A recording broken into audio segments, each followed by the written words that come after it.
My name is Ethan, and today I'm going to be talking about the top 5 movies of 2025. So, without any further ado, let's get right into it. Now, today I'm going to give you my top 5 movies. I'm also going to give you 2 runners-up because I couldn't quite narrow it down to 5. I really did try, but there are 2 runners-up that I have to mention because they just seem like phenomenal movies. Let's start with the runners-up. There's a lot of really good movies that are coming out. So, first, let's mention this one, the Hans Zimmer movie. My friend actually made me aware of this one. It's called Hans Zimmer and Friends, Diamond in the Desert. It's directed by Paul Dugdale. If I mispronounced the name, that is totally my bad. It's directed by Paul Dugdale. It's going to include a lot of live performances of his music on a big stage, which will be very interesting to see. So I think the cinematography is going to be great. It's going to be Hans Zimmer's music. That's already, if they had just made a film producing his music with him there, I would have watched it. They went above and beyond what I was expecting. There are going to be people interviewed like Billie Eilish, Christopher Nolan, Timothée Chalamet, Zendaya, Jerry Bruckheimer, and so many more. So honestly, this movie's gonna blow us away. However, it is a documentary, so I was only gonna rank it as number 7. I would have ranked it number 1 if I could have, but it's not gonna have a plot, not technically like a theater movie. However, it will be in theaters. So go check that out, that'll be great. In number 6, this one was very hard to put as number 6 because I've heard a lot of things about it, and I really do think that it might go up on my list as the year goes on and as the movie comes out, obviously.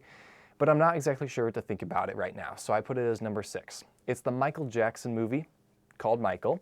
It's directed by Antoine Fuqua, and it's going to be a dramatic thriller. So I think it'll be very entertaining, and I think the audience is going to love it. However, if you've watched the news recently or even just kept up with film in general, you will know that there's been a ton of controversy around this film. And that's mainly because they're almost focusing too much on the controversies of Michael Jackson's life rather than his successes and what he actually did with his life. So I'm very curious to see what direction they go in. That'll kind of make or break the film. I'm hoping it's going to make the film. And this was also very interesting. His nephew, named Jafar, is going to be playing him as the main actor. Jafar has not acted in anything else, so I'm very curious to see what he actually does in the movie. I think it's going to be a phenomenal movie, and I think we should all go see it. But that is all the runners-up. Let's get into the meat of this video, starting with number 5, F1. F1 is directed by Joseph Kosinski, however you pronounce his name.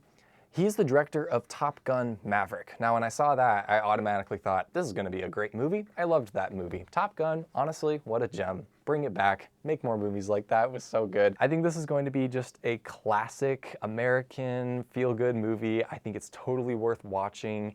It sounds like a lot of the cinematography is going to reflect actual F1. So if you really love watching F1 or just racing in general, totally worth it. I think you guys should go watch it just because of that. It's going to star Brad Pitt. Now, Brad Pitt is a very talented actor. I do think he'll bring a lot of energy to the film, and I hope that they really lean into his character development all throughout. So the only thing that will make or break this film, well, I guess more break the film, is if they don't focus on the story and they ignore the characters and it's literally just a racing movie. I don't think they'll do that, but we will see. In number 4, now this one was hard. Because I'm a sucker for animated films and I'm not really sure where this one's going to land quite yet, but it looked promising. I am putting Elio as my number 4. Now, this was directed by Adrian Molina, who is also the writer of Coco. Personally, I really loved Coco. Coco was so good. If you're talking about art that makes you feel something, that movie makes you feel something. I don't know what it makes you feel, but it is a good movie. I think you should go watch that one for sure if you haven't already. There's also 2 other directors in that. However, Adrian's also the writer of this movie, so I think Adrian's more of the main director getting the vision of the movie going, where the other 2 are more focused on animation and making the movie happen. So not exactly sure how the team is working together, but there are 3 of them. This is more of a inspirational, thoughtful film that's also goofy, lighthearted, and has a lot of humor. I think it's totally worth watching.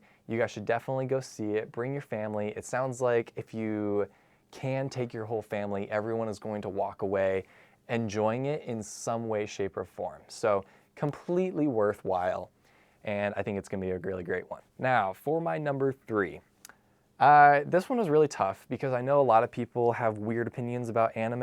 I actually very recently got into some anime and really realized that that is peak content. Anime just does such a great job with their stories. There are a lot of misses though, so take that with a grain of salt. But the movie that I'm ranking as number 3 is called The Colors Within. This movie is directed by Naoko Yamada. Hopefully I'm pronouncing that right. She is known for very well-performing movies, but her movies have a more character-driven approach rather than a storyline approach. Now, most stories these days, or most movies these days, have very good stories. A lot of movies I've watched recently that are really, really good, especially anime, are ones that focus on the characters. So I think that this one is going to perform very, very well. And actually, it already came out. So you can look on Rotten Tomatoes right now and see that the ratings are very, very high. Not just the critic reviews, but also the audience reviews. So definitely go check that one out. Now, number 2. This one is going to be hit or miss. So I'm ranking it number 2 because I think it's going to be a hit, but we will see. It's called Mickey 17. This movie is based on a man who makes replicas of himself for a dystopia type universe, and I believe that that copy of himself interacts with another copy, and it's their interactions. Seems like a very interesting film. A little bit Christopher Nolan-like in that it's kind of mind-bending and you're not really sure what's going on half the time, so I think that'll be good just in and of itself. It's directed by Bong Joon-ho, who is known for genre bending. Now this is taking a genre and taking it on a bit of a different path than the genre has before. He loves combining dark humor with cultural commentary, so I think that you'll walk away from the film thinking about what just happened, but you'll also be entertained while it's happening. So I think it's going to feel a lot like Fallout, the TV show that came out a couple of years ago. I think the feel of the film is going to feel a lot like that. So definitely go watch that one. Seems very interesting. Oh, and also Robert Pattinson is going to be playing the main role. That man is the most versatile actor I have ever seen. He played Batman, and now he's playing some dystopia guy who does replicas, and I watched the commercial for it. I would never have guessed that man played Batman. So props to him, very talented. I hope he does well and has a lot of success from this film. Now, our number 1 spots. This is the prized number 1. I have high hopes for this film, and I hope that you guys go see it. I will probably be dropping videos for reviews later on about these. That kind of depends on how much I can afford to go to the theaters. Number 1, let's talk about Alto Nights. Alto Nights is directed by Barry Levinson, who also directed Good Morning Vietnam and, what does that say, Rain Man? I've never heard of Rain Man, but apparently it did well. Robert De Niro is playing 2 parts in this film, the 2 main leads.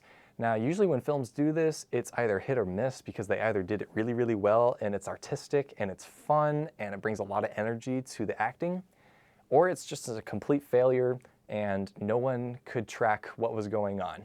Now, because it's Robert De Niro and he's an experienced, very talented actor, I think we're gonna see success from this, and I'm very excited to see how they portray the 2 characters in that way.